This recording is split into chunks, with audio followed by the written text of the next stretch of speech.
지난번에는 한족이 살고 있던 이 화북, 화남, 화동 또는 사천, 한족이 살고 있던 지역에 대해서 아는 척하는 시간을 가져봤는데, 이번에는 한족이 살고 있지 않은 중국의 지리에 대해서 아는 척할 수 있게 해드리겠습니다. 자기 자신들을 중화민족이라고 불렀던 한족은요, 자기 주변에 있던 이민족들을 이런 식으로 불렀어요.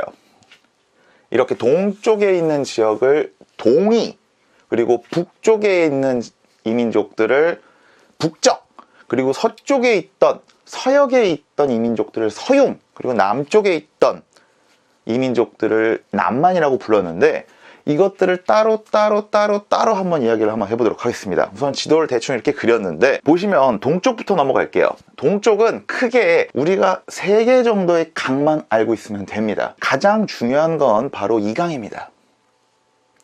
우리가 산동반도라고 불렀던 태산 동쪽에 있어서 산 동쪽이라서 산동반도라고 불렸죠. 그 산동반도에서 베이징을 지나서 오른쪽으로 조금만, 동쪽으로 조금만 더 가면은 바로 이렇게 강이 하나 흘러요.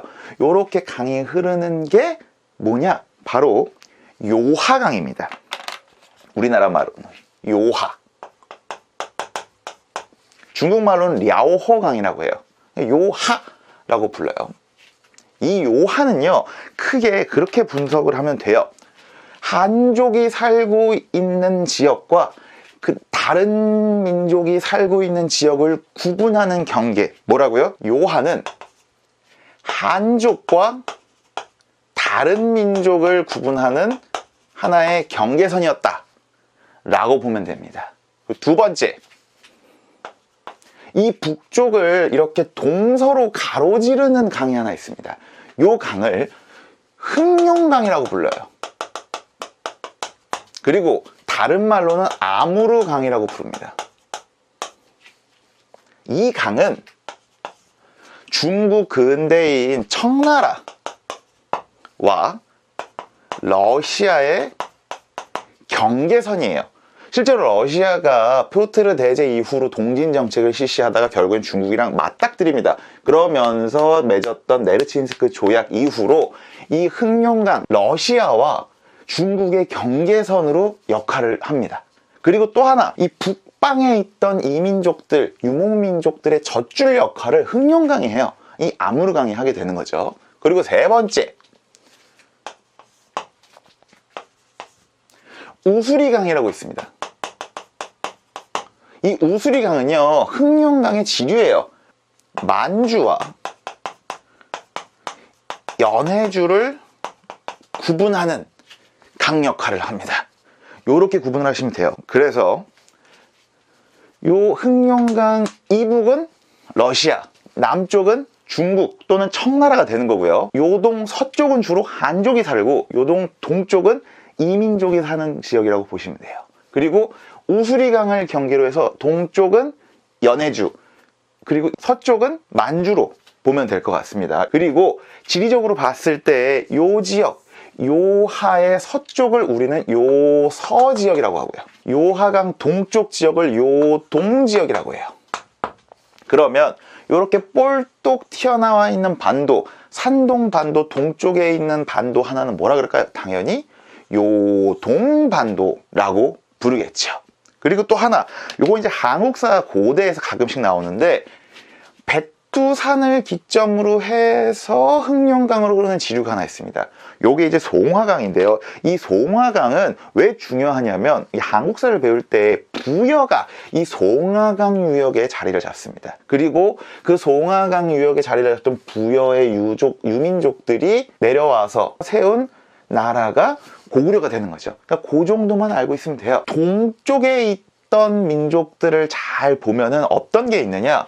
요 지역에서 발흥한 유목민족이 가장 대표적으로 거란족이 있죠. 그래서 거란족이 세운 나라를 요 나라라 그래요. 그리고 이 거란족을 제외한 나머지 만주, 연해주 지역에 있었던 많은 유목민족들이 있는데, 요 유목민족들은 우리가 흔히 요렇게 불러요.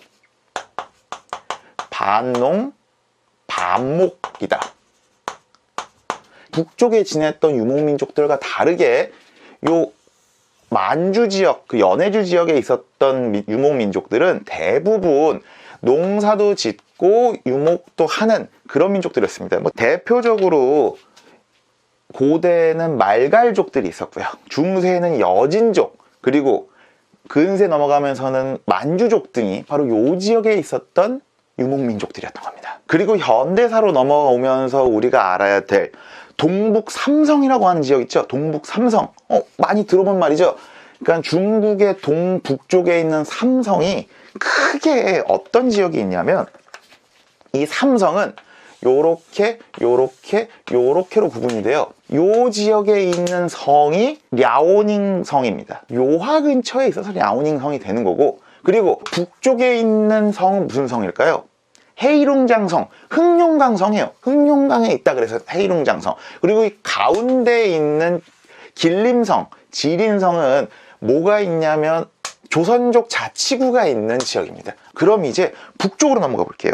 북쪽은 솔직히 말해서 그렇게 어렵지 않아요. 여기 놀이끼리하게 해놨죠? 이게 뭐냐면요, 사막이에요. 몽골 사막입니다. 이 몽골 사막의 당연히 북쪽에는 뭐가 있을까요? 고비 사막이라고 해서 세계에서 가장 큰 사막이 있습니다. 여기는 주로 사막밖에 없어요. 그래서 지역 구분도 사막 북쪽이라 그러면요, 막북이고요. 사막 남쪽이면 막남이에요. 쉽죠? 여기까지만 알면은 대충 요 북쪽은 뭐 해결이 다 돼요. 요 북쪽은 바로 중화민족이라고 불리는 한족을 굉장히 많이 괴롭혔던 유목 제국이 있었던 겁니다. 대표적으로 흉노가 이 지역에서 나왔고요. 그리고 돌걸 제국이 이 지역에서 나왔고요. 뭐 선비족도 이 지역에서 나왔고요. 거란족도 뭐 얘들 친척이라서 이 근처에서 놀던 애들이라고 생각하면 돼요. 그리고 마지막으로 대제국을 세웠던 몽골 제국도 다 이 몽골 사방을 기반으로 해서 활동했던 제국들이고 유목민족들입니다. 그리고 현재는 몽골과 중국으로 나눠져 있다고 보면 돼요. 요 야오닝성 서북쪽으로 있는 중국의 영토는 요만큼을 내몽골 자치구라 그러고요. 그리고 조금 더 올라가면은 몽골 영토가 나오게 되는 거죠. 그리고 더 재밌어지는 얘기는 바로 이 서쪽 얘기입니다.